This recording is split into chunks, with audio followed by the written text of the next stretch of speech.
Veerahanuman May 26 മുതൽ വൈകുന്നേരം 6 മണിക്ക്. എന്റെ രാജ, സർവീസിലുണ്ടായിരുന്നപ്പോ എന്തെല്ലാം പോകൃതരങ്ങൾ നമ്മൾ കാണിച്ചിട്ടുള്ളതാ. താടിയും മുടിയൊക്കെ നരച്ചെന്ന് കരുതി നരിയല്ലാതാവോ? പിന്നല്ല, നമ്മുടെ പവർ കൂടിയിട്ടേ ഉള്ളൂ.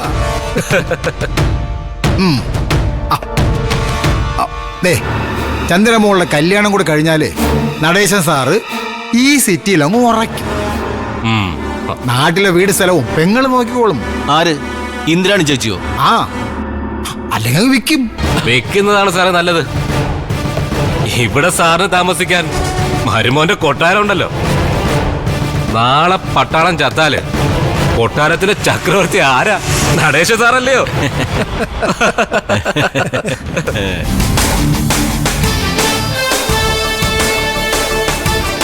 ഹലോ,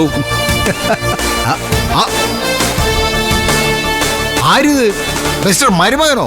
വരണം വരണം.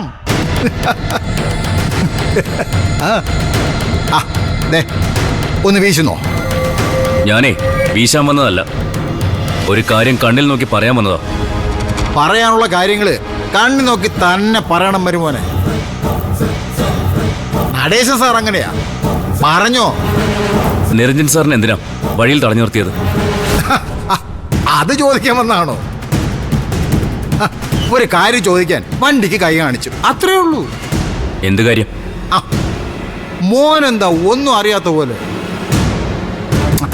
മോനെ, നമ്മുടെ 50 ലക്ഷം അങ്ങനെ വിട്ടുകളെ പറ്റുമോ മോനെ?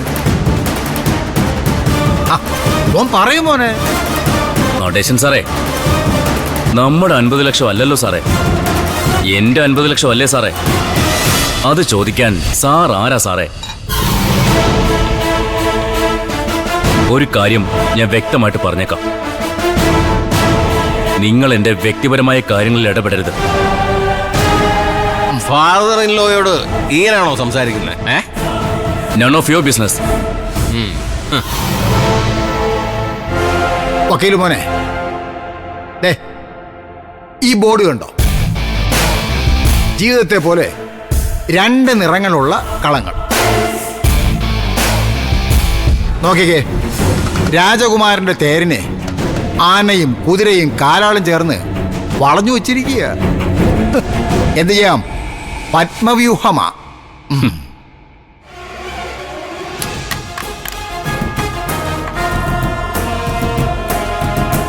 ഏത് വ്യൂഹവും ഭേദിക്കാൻ സിദ്ധാർത്ഥൻ അറിയാം.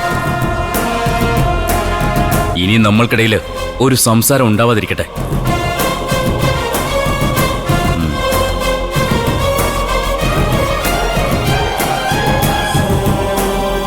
പയ്യൻ മുറ്റാണല്ലോ സാറേ. എന്ത് മുറ്റ്? ഇവനെയല്ല, ഇവന്റെ അപ്പനെ വരെ ഞാൻ പൂട്ടും. കാണാ കൈവലം കിട്ടു പൂട്ടും.